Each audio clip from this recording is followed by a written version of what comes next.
Full script, Toyota's silent Tiako VR and nobody was watching Toyota. That was the point, while Elon Musk was holding events, making headlines and promising the future on stage. Toyota's engineers were in a room somewhere, finishing something. No countdown, no live stream, no chaos, just a car. And when that car was finally revealed, it didn't just turn heads. It made people ask a question nobody in the EV industry was prepared for. What if Tesla was never actually winning the race? What if it was just running alone? Because here's what the numbers actually show. In 2024, Toyota sold 10.3 million vehicles worldwide. Tesla sold 1.8 million. BYD sold around 3 million. And yet somehow, Toyota was the company being written off, called slow, called behind, called afraid of the future. The entire industry looked at Toyota's hybrid focus and read it as weakness. But there's a version of this story where Toyota wasn't afraid of the future at all, where it was simply waiting for everyone else to build it first, and that story starts to make a lot more sense once you see what Toyota just launched. The car is called the BZ5. It was revealed in China in May 2025, and the moment the price was announced, something shifted. $18,000. That's the starting point. Not a budget stripped-down version of something better. The actual car. Fastback, crossover design, sloping roofline, premium finish, advanced driver assistance systems, a large touchscreen, digital instrument cluster, voice control, over-the-air software updates, connected car technology through a mobile app, features that, until recently, you would only find in vehicles costing 2, 3, sometimes 4 times as much. Tesla Model Y starts at around $40,000. BYD's comparable models sit in the mid-$20,000 range. Toyota just walked into that conversation with an $18,000 entry point and didn't flinch. And the question that should be sitting in your mind right now, the one worth holding on to before we go any further, is this: how is that number even possible? And more importantly, what does Toyota know that it isn't saying yet? To understand what's actually happening here, you have to go back, not 5 years, 20-5. In 1997, when the rest of the automotive world was still fully committed to combustion engines, Toyota launched the Prius, the world's first mass-produced hybrid car. Nobody asked for it. Nobody was demanding it. Most people thought it was a strange idea from a company that didn't understand what drivers actually wanted. But Toyota wasn't building for 1997. It was building for the moment the world would eventually need what the Prius was offering. That moment took about a decade to fully arrive. And when it did, Toyota was already there. This is the pattern. This is who Toyota actually is. While Tesla was disrupting and BYD was scaling and everyone was racing toward full electric, Toyota was doing something that looked, from the outside, like hesitation. It was doubling down on hybrids, selling Camrys and Corollas and RAV4S with hybrid drivetrains in markets that other companies had already mentally moved on from. The industry called it conservative, called it old thinking. But here's what was actually happening. Every hybrid sold was funding research. Every year of hybrid dominance was a year of learning battery behavior, thermal management, power electronics, real-world degradation. Toyota wasn't avoiding the EV future. It was building the foundation that would eventually make its EV future more dangerous than anyone anticipated. And now that foundation is about to matter more than anyone is comfortable admitting.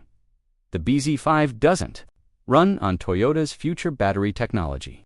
It runs on something arguably more interesting: BYD's Blade battery, the same LFP chemistry that BYD has spent years refining. Low fire risk, exceptional cycle life, 80% charge in under 30 minutes.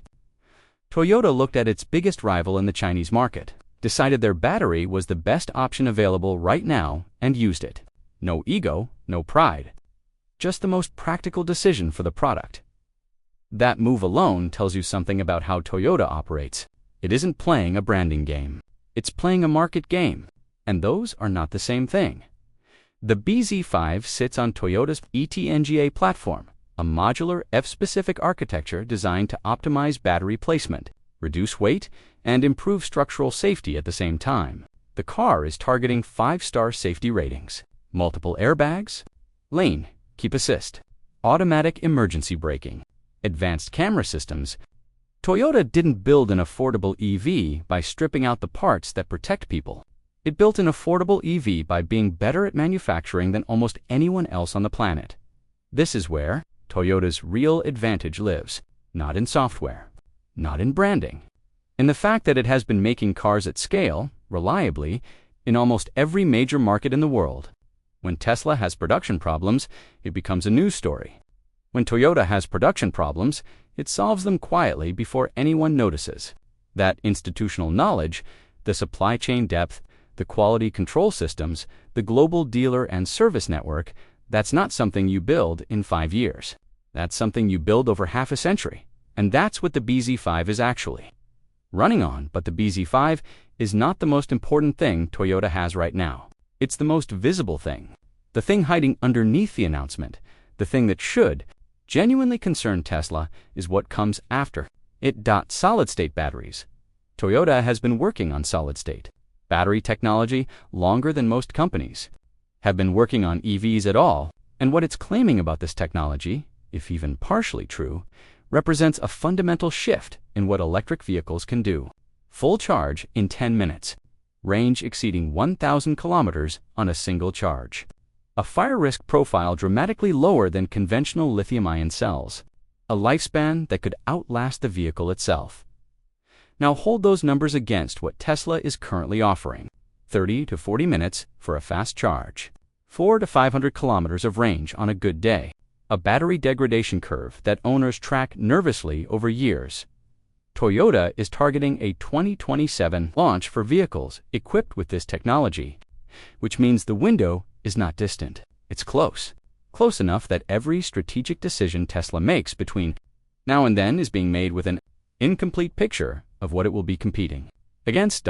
This is the part of the story that most people are not yet taking seriously. Because solid-state batteries have been coming soon for years from multiple companies, the skepticism is earned. But Toyota is not most companies. It has the manufacturing scale to actually bring a battery technology to mass production. It has the supply chain to source materials at volume. It has the patience clearly demonstrated over the last 3 decades to wait until something is ready before releasing it. If Toyota's solid-state battery delivers on even 70% of what's been claimed, Tesla's primary value proposition, the reason people pay $40,000, $50,000, $60,000 for a Tesla, starts to quietly collapse. There's a version of this story that is very easy to tell. Toyota is the slow giant finally waking up. Tesla is the disruptor about to face real competition. BYD is caught between 2 fires. The end. But that version leaves something out, something that reframes everything that's come before it. Toyota never actually fell behind. It just looked like it did. While the EV narrative was being written by Tesla's press releases and BYD's sales charts, Toyota was doing what it has always done. Watching the infrastructure mature, watching battery chemistry evolve, watching competitors make expensive mistakes at scale, watching the market tell it exactly what customers in India, Africa, Southeast Asia, Latin America actually needed, which was not a $60,000 status symbol, but a reliable, affordable, connected vehicle that didn't require a charging network that didn't exist yet. The hybrid wasn't Toyota's compromise.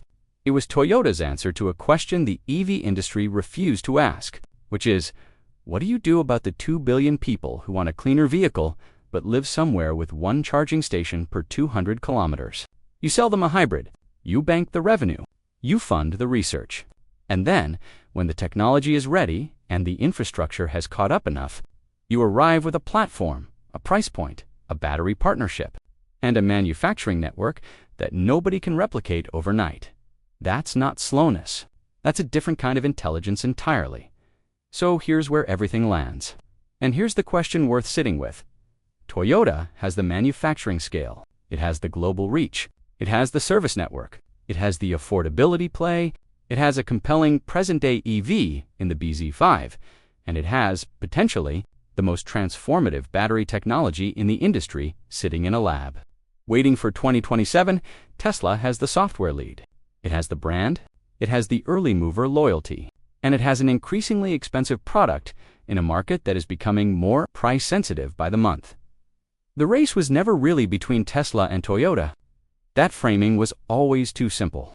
The real question, the one this moment in the industry is actually asking, is whether the company that invented the future of driving is the same company that gets to own it. Tesla disrupted the but Toyota might be about to do something more unsettling than disruption. It might simply outlast everyone.